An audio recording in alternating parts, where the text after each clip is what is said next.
took a .22 rifle shot to the side of the head. Somebody tried to shoot him. Well, hi there, folks. Welcome to another episode of Michael's Backyard Marina.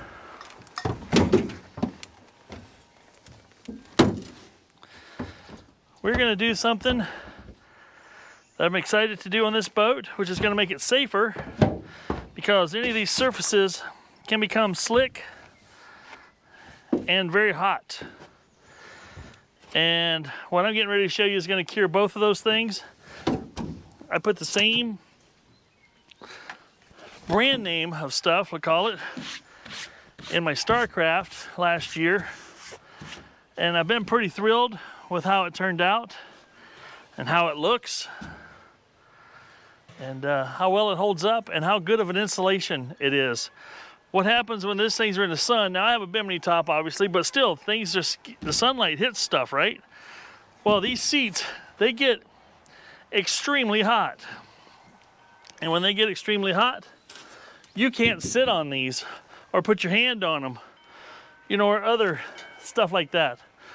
This starboard up here can get very hot also, and it actually starts to do a little funny warping stuff.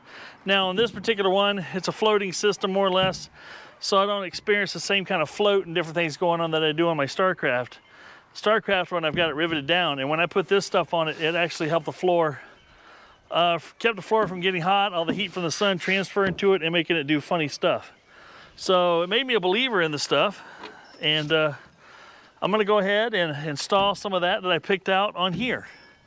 And you're gonna follow along, and it's pretty simple stuff to put down. Let me go grab it.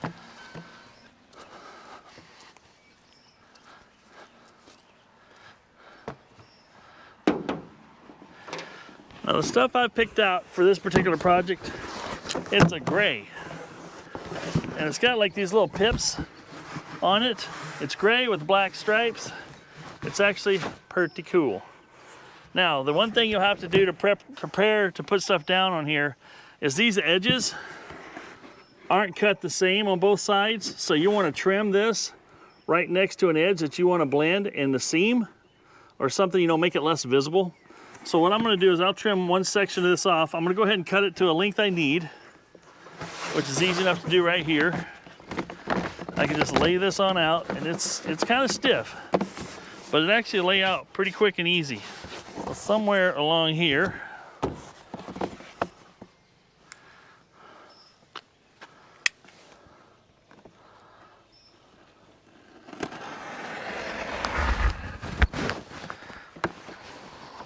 it's just nice to go ahead and get rid of the excess that you're not going to use at the moment.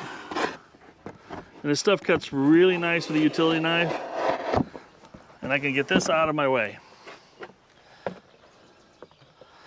The next thing I'm going to want to do here, I'm going to get you a little closer, is I'm going to trim this to get rid of, I'm going to leave a black, mostly black on one side, and then when I put the other half on, I'll leave all the black gone. So when I put it together, it'll look the same. And it's not that hard to cut. I'm going to cut it right on this surface. Sorry about that, I've had the mic screwing up there. So I'm going to leave all the black on this one, and I'm just going to follow the line with my utility knife.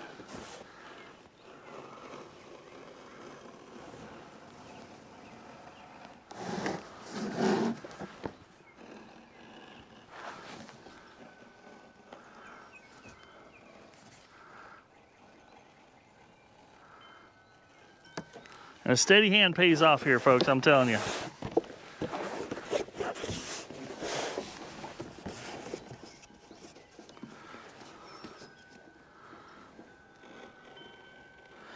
Like I said, a good sharp utility knife just cuts this stuff like butter. All right, see now I have a full black edge exposed here. That's perfect. Next thing I'm gonna do is I'm gonna have to find the center of my boat, right? So wherever the center's at, I'm gonna line up this center of this black line on that center. And then we'll start peeling and sticking it down. So I'm gonna go ahead and lay out me a couple of marks here where the center's at. I can assume this center hook up front is the center of the boat, I'm pretty sure. 47, 23 and a half, yep. Whoops. So I'm gonna put a mark right here. That's the center up here. And back here,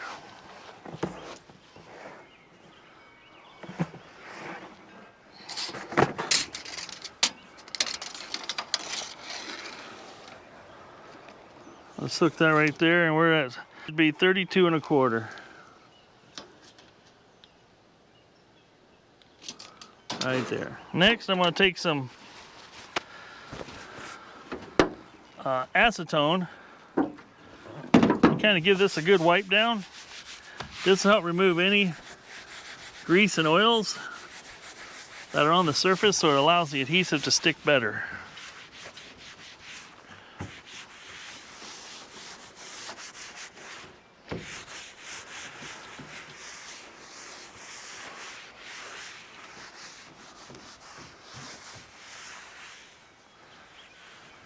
I'm going to go ahead and tuck this strap down around so it doesn't interfere with my installation.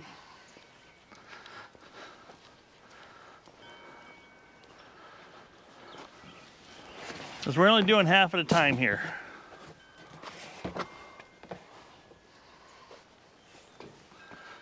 And yes, the seam could be off-centered, but I'm going to put it right on center. There we go. Once we got both of it lined up, which is not wanting to stay very well because it's slippery on the bottom. Let's see if I can sit on it. Okay, a little bit of tape helps. Now what I'm going to do is I'm going to peel this up.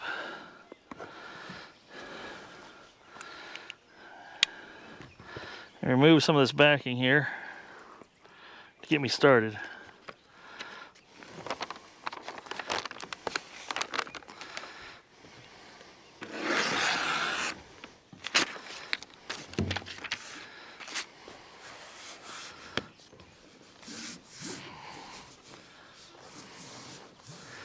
That will stop her from moving.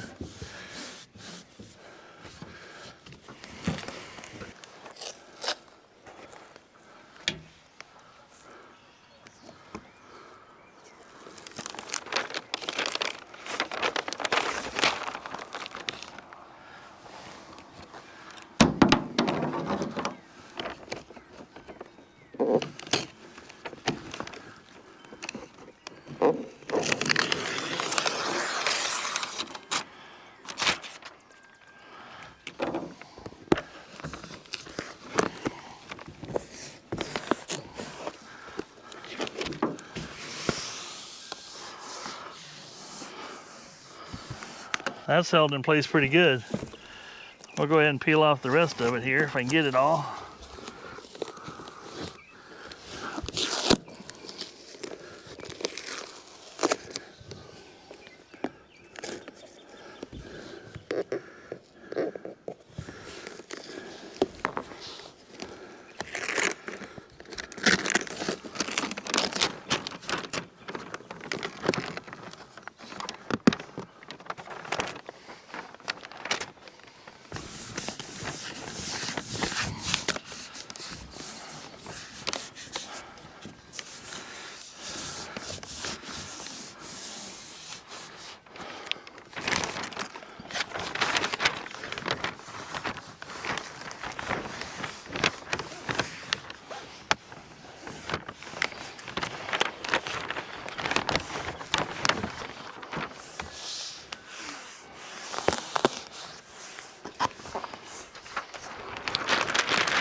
Boy, that looks good. I like that.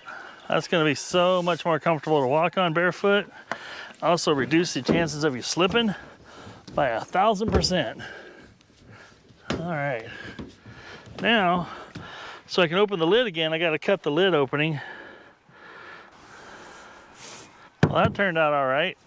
I just cut I'm gonna let it stick to the hinge top because this seems to stick to everything. So I just cut the hinge out so this thing can articulate. I think it'll be fine. We'll see how it opens up here in just a second. I might have to bevel these edges a little. We'll see. So far, that looks excellent. I am pleased as punch with how that looks.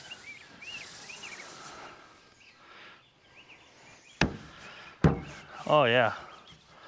I'm scared because that's a little bit better than good enough. Let's get started on the second half. Let's see if this piece is long enough that's left. That's what I was afraid of. It's too short. But that's okay. That's why I ordered 2 rolls. Now we're going to do the same thing on this side when we trim it up, but we're going to trim it right up so that the black edge is gone on this side.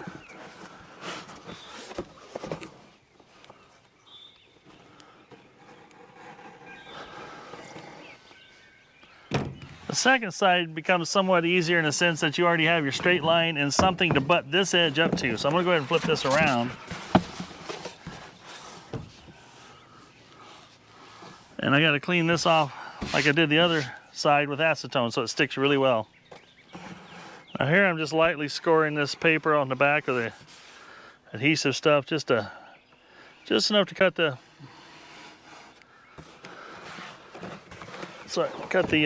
backing off of this so I can take it off in a nice flat line.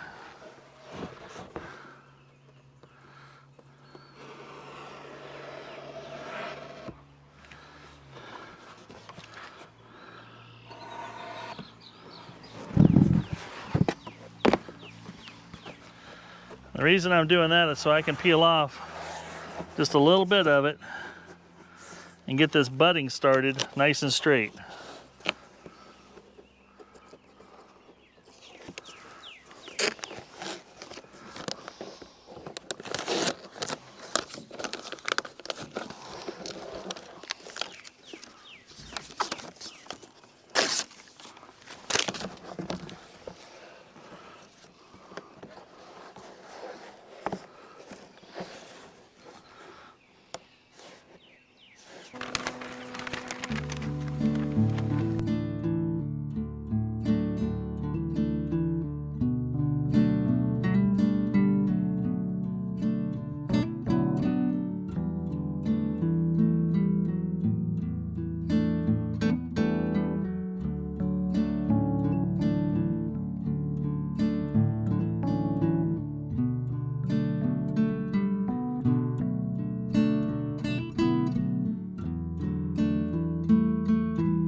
Alrighty folks, tell me what you think. We put a little bit back there on that seat even though I'll never be sitting on it, but check this out. Look at that. Middle seat turned out great. That seat we got on either side and on the casting deck. Look at that. Isn't that cool? I'm tickled with how this turned out. I think it looks cool. Not only is it cool, it's going to be a little safer to walk on, which is going to be really, really nice. I'm pretty happy with it. All that's left to do now, in my opinion, is hang a motor on the back of here. That's next. Now here in Iowa, got an OR back there, or you put number of maximum capacity passengers. Since this one just says 1,500 pound max capacity, I just put down OR. That means owner's responsibility.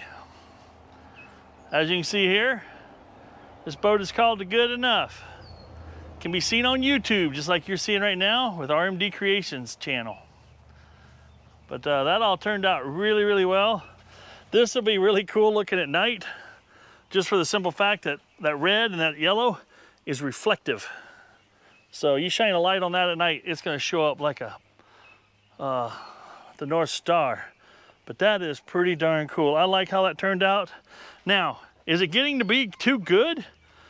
But I'm not putting anything on the floor.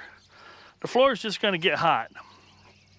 That's all there is to it. Unless I decide to order more and just put strips down there, but it's just going to get jacked up because of the grooves in there. Unless I put something down there on the bottom of the boat, you know, maybe put a subfloor on it. But come on, this is a test boat. I don't want to get too crazy with it. After this is all said and done, I don't want to add any more weight to it, because once I test the first outboard, we're going to compare, have a whole board that will compare outboard after outboard on the same boat. You know, this is, the boat theoretically is the control group, so to speak. But yeah, we got the bimini on it. We got all the decals on it now. See, he's ready to go on the water. All I need is to put an outboard together, which I got several of them in line to put on here. And that'll be, next time you see this boat, I'm guaranteeing, nope, I can't guarantee it because life can get in the way and really mess up with all your plans. But next time I hope you see this boat is because I put an outboard on it and we're heading to the lake. That would be spectacular, right? But anyway, tell me what you guys think below of this. I think it turned out really well. I think it has a neat look to it. I went with the gray and the black. I went with the tan and the white stripe on my fishing boat, but you know, this one's got a gray interior that somebody, you know, let's just say they attempted to spray, and it's on and off and faded and everything in between, but it still looks pretty good. That gray kind of matches up with it, and it doesn't make it look too fancy. We can't be looking too fancy, right? All right, man, alive. I'm excited, and I can't wait to get this boat on the water now. That was the finishing touches. Like I said, these surfaces here got really, really hot in the sun when I was out here working on it, and it's just is going to insulate that sun from ever getting to that metal. And the same way for this starboard, the sun's never going to get to it. And so far, I had somebody ask a question earlier on the, you know, just on the comments, and says, hey, it's been a while since you had that stuff in your other boat. What do you think? Well, this is the EVA brand, and I'm not sponsored by them at all, but so far so good. The adhesive seems to be good.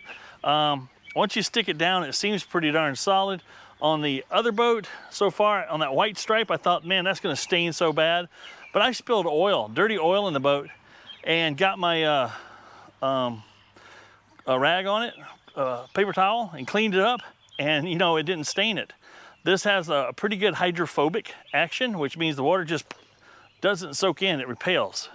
So that's what you want in this type of stuff. So, alrighty guys and gals, don't be afraid to leave your comments below. Don't be afraid to like and subscribe. If you haven't already subscribed, please do so. It helps out the channel algorithms and helps YouTube promote my channel a little more. If you like what you see, if you don't like what you see, that's fine too.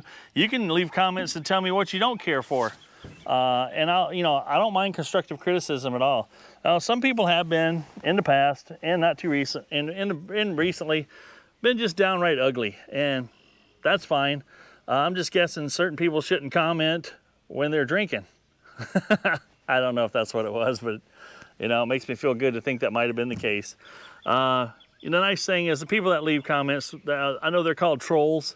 They are such a small percentage, you know, of the 4,000 views I get a day, and you know, about every 15 to 20 to 30 days, I might get one negative comment or one comment that's just, you know, just plain being mean. You know, that doesn't even, you know, you don't even qualify as a 1%er, and that's fine. Be who you want to be, but you know, I like to treat others as I'd like to be treated. I need to roll on this and make it stick down. I got to walk around on it on my feet and get it smashed down good and tight. Who knows, I may have to eventually. This stuff usually sticks pretty good, like I said. Anywho, enough about that. What's next on the agenda? Well, I've got several projects to do. You guys have already seen me. You know, I do a wide variety of stuff. You know, my content is 90% boat related. And I think I've talked about this before, my top 5 videos of all time, one's a Johnson 99.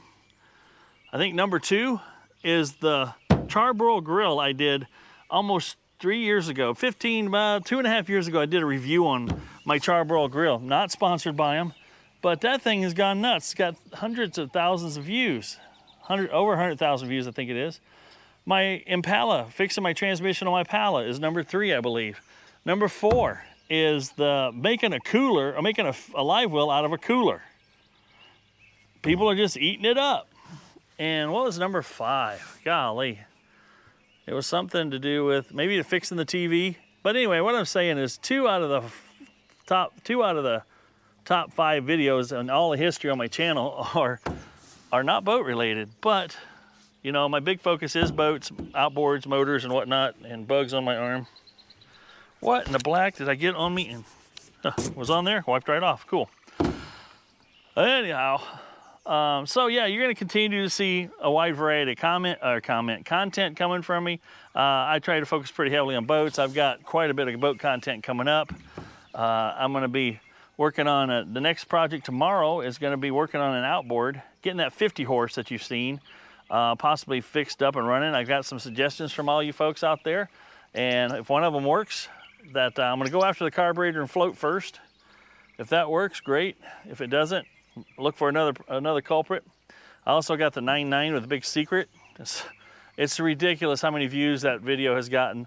The Johnson 9.9 with a big secret was kind of a, let's call it clickbait about 3 years ago, 2 years ago now, maybe 3. Yeah, it was 3 years ago. And I didn't expect it to be clickbaitish, but you know, the first video of that has gotten over 400,000 views and still outperforms all my other videos to this day. For whatever reason, I have no idea. But that's the most famous outboard on my channel. And I just don't know why. I've done about 5 videos on it. I've had problems with it. It's never ran right since I've got it. I fired up and ran, but it wouldn't stay running. And I've done a lot of work to it. And I got one last trick up my sleeve to try to get it right. But if that doesn't work, I am at a loss. But that video will be coming out. And if that thing's running right in the tank, boom. It's going on this boat, and we're going to test it out and see what that does. It's a big secret. It's no secret. I'll tell you before you even watch it, if you haven't already watched it, it's a 15 horse with a 9.9 hood on it. It was born and bred a 15 horse. You look under the things under the hood, it's all 15 horse. The sticker on the side, a little tag on the side is 15 horse. But the guy I bought it from over in Illinois put a 9.9 hood on it because he could take it on these no-wake lakes or a 9.9, 10 horsepower limit lake, and wouldn't be hassled by the DNR. I don't know why people think they need a 15 horse. Now, it is nice to have that when you go on a bigger lake and you want to go scoot along a little faster. But if all you're going to do is no wake and 10 horse limit lakes, you don't need to cheat the system. Just put your 9.9 on there and enjoy it. I got a 9.9 on the StarCraft that's on my kicker motor, and I use it for trolling. It'll push me along at about 1.8, just barely above an idle. And I can troll for, I think I trolled one day 8 hours on 3 gallons of fuel for that thing. It just sips the fuel. But wide open throttle, it'll only move that boat at 5 miles an hour. But just because it's not designed to push that boat very well. Anyway, it's power to weight ratio, let's call it that. All right, I need to put the cover back on this, get inside, get some editing done on this video in particular. Let me know, I've been dropping content a little more often, long videos, short videos, and things in between. Let me know what your thoughts are. I've gotten quite a bit of feedback from a few of you, and it's much appreciated. What else was I gonna mention? There were some other questions. Oh, somebody asked me about the, left a question on that new stern drive, outdrive I put on the StarCraft with that little stainless tower thing that showers water on it. Somebody asked me, how much temperature does that actually reduce your the gearbox up there? And the guy I dealt with, Justin at SCI Marine, he said that can reduce the temperatures of that upper gearbox up to 50 degrees. That's quite a bit of temperature change. The cooler you keep the gearbox, the cooler your oil stays, the longer your oil will last. The hotter it gets, the more it starts to shear and wear out the molecules in the oil and break it down, and then it loses its lubricity, or the ability to lubricate and act as take the pressure on the gears and keep your bearings and everything floating like they should be on oil. All right, this is Michael saying we're losing daylight. We got a lot more stuff to do. Stick with me, folks. Like, subscribe, share, and we'll see you on the next video. And this is Michael saying, if it ain't broke, you got it. Fix it till it is. I'm out. What's up, Mr. Kitty Cat? You want to jump in my boat now, don't you? Boy, you've been fighting a lot. Look, there you go. Yep, he's up in the boat now. There he is, getting in. Checking it up for mice. Oh, here comes a new mama. Siamese cat, she's climbing in there. I'll show you these guys. Hey, Mr. Kitty. You see him getting ready to climb out the back. He's got a lot of fur missing. I've got an area down below. How you doing, buddy? How you doing? You doing all right? Yeah. Boy, you've gotten beat up pretty good, haven't you? He's a tomcat, and there's another bigger tomcat around here. We call him Tom Tom. He's a big old orange cat. This one here is about a year old, maybe. And I think you've been doing battle, hadn't you? You got some scars on your face. Old Tom Tom, he's a tough cat because he took a .22 rifle shot to the side of the head. Somebody tried to shoot him and thought he'd hit him. Just the bullet just opened him up, and his one ear lays over now. But he's completely healed up now, and he's out making more kittens with all my other cats and just doing what cats do. All right, I'm out.